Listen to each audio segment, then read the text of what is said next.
নমস্কার বন্ধুরা, মাম্মা উইথ আর্য চ্যানেলে তোমাদের প্রত্যেককে অনেক স্বাগত।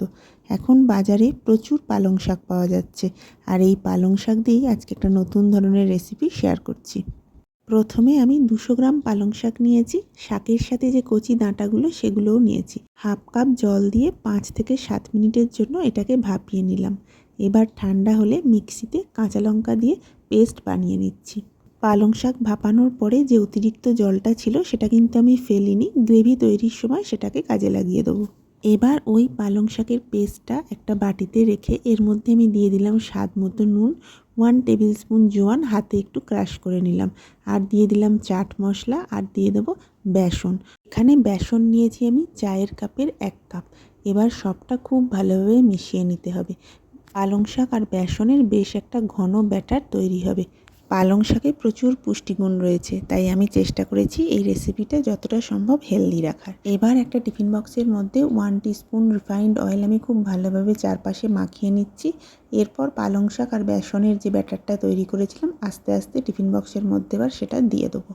পালং শাকের এই ব্যাটারের মধ্যে আমি কিন্তু আলাদা করে কোনো রকম জল অ্যাড করিনি। এই ব্যাটারটা একটু ঘন হলে তবেই বরফিগুলো বেশ ভালো হবে। তো দেখো, টিফিন বক্সের মধ্যে খুব সুন্দরভাবে আমি সবটা ছড়িয়ে দিলাম। চামচ দিয়ে একটু সেট করে নেওয়ার পরে হাত দিয়ে টিফিন বক্সটা এভাবে ঝাঁকিয়ে নিচ্ছি যাতে সমস্ত দিকে সমানভাবে ছড়িয়ে পড়ে। এবার টিফিন বক্সের ঢাকনা আমি বন্ধ করে দিচ্ছি। কড়াতে আমি বেশ খানিকটা জল দেখো গরম করতে বসিয়ে দিয়েছি। এর মধ্যেই খুব সাবধানে টিফিন বক্সটা বসিয়ে দিয়ে ঢাকা দিয়ে দিলাম। 15 মিনিট এইভাবে আমি ভাপিয়ে নেব। ভাপিয়ে নেওয়ার পর একটু ঠান্ডা হলে টিফিন বক্সের ঢাকাটা আমি খুলব। দেখো রঙটা কত সুন্দর এসেছে। এবার এইভাবে থালার ওপর উল্টে নিতে হবে। এবার এগুলোকে ছোট বা মাঝারি পিস করে নিতে হবে, যে কোনো আকারে। তো দেখো, আমি প্রথমে এগুলো ছুরি দিয়ে বরফির আকারে কেটে নিচ্ছি। তোমরা চাইলে এই বরফিগুলো এরপর ভেজে নিতে পারো, তবে আমি রান্নায় সরাসরি ব্যবহার করব, কারণ রান্নাটা প্রথমেই বলেছি যতটা সম্ভব আমি হেলদি রাখার চেষ্টা করছি। তাহলে চলো এবার বাকি রান্নাটা করে নিই। কড়াতে 1 টেবিল স্পুন রিফাইন্ড অয়েল গরম করে 2টো শুকনো লঙ্কা ফোড়ন দিলাম। এবার 1 ইঞ্চি আদা কুচি করে কেটে দিয়ে দিলাম। একখানা বড় পেঁয়াজ একটু বড় বড় করে কেটে দিয়ে দিলাম, আর দিয়ে দিচ্ছি 4 কোয়া রসুন। এটা হালকাভাবে একটু ভেজে নেবো। আর এখনই দিয়ে দেবো আধখানা টমেটো, দিয়ে দিচ্ছি কাঁচা লঙ্কা। সবটা লো ফ্লেমে বেশ ভালোভাবে ভেজে নিচ্ছি। দেখো পেঁয়াজগুলো লাল রং ধরতে শুরু করেছে। এবার এগুলো ভাজা হয়ে গেছে, আমি তুলে নেব। এবার এগুলো ঠান্ডা হলে মিক্সিতে দিয়ে আমি একটা পেস্ট তৈরি করে নেব। পেঁয়াজ টমেটো ভাজার পরে যে তেলটুকু রয়েছে সেই তেলেই 1/2 টিস্পুন গোটা জিরে, 1/2 টিস্পুন গোটা ধনে আর 3টে লবঙ্গ ফোড়ন দিলাম। ফোড়নের হালকা মিষ্টি গন্ধ বেরোলে পেঁয়াজ আদা রসুন টমেটোর যে পেস্টটা বানিয়েছিলাম সেটা দিয়ে দিচ্ছি। ধিমে আঁচে মশলাটা এবার কষিয়ে নেব। মশলাটা কষানোর সময় দিয়ে দেবো কিছু গুঁড়ো মশলা।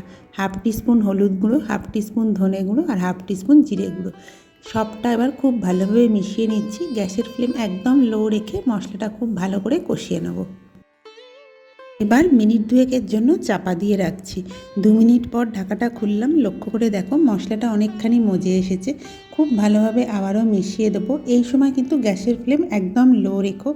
মশলার গা থেকে যখন তেল ছাড়তে শুরু করবে, হালকা গরম করে নেওয়া 1.5 কাপ জল এর মধ্যে দিয়ে দেবো। জলটা মশলার সাথে খুব ভালোভাবে মিশিয়ে নিলাম।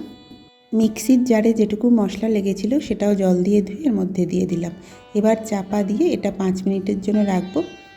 5 মিনিট পর ঝোলটা ফুটে উঠলে পালং শাকের বরফিগুলো ঝোলের মধ্যে দিয়ে দেবো।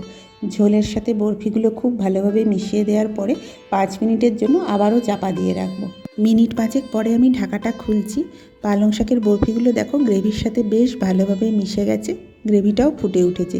এই সময় আমি দিয়ে দিচ্ছি 1/2 টিস্পুন গরম মশলা গুঁড়ো, আর সবশেষে দিয়ে দিচ্ছি 2 টেবিল স্পুন ক্রিম দেওয়ার পরে সবটা ভালোভাবে মিশিয়ে নিয়ে গ্যাসের ফ্লেম বন্ধ করে দেবো। 5 মিনিট মতো স্ট্যান্ডিং টাইম দিলেই এটা একদম রেডি হয়ে যাবে। এটা ভাত রুটি পরোটা সব কিছুর সাথেই খুব ভালো লাগবে। তাই পালং শাকের নতুন কিছু ট্রাই করতে হলে এই রেসিপিটা একবার বানিয়ে দেখো। খুব শিগগিরই একটা নতুন ভিডিও নিয়ে দেখা হবে। ততক্ষণ সবাই খুব ভালো থেকো।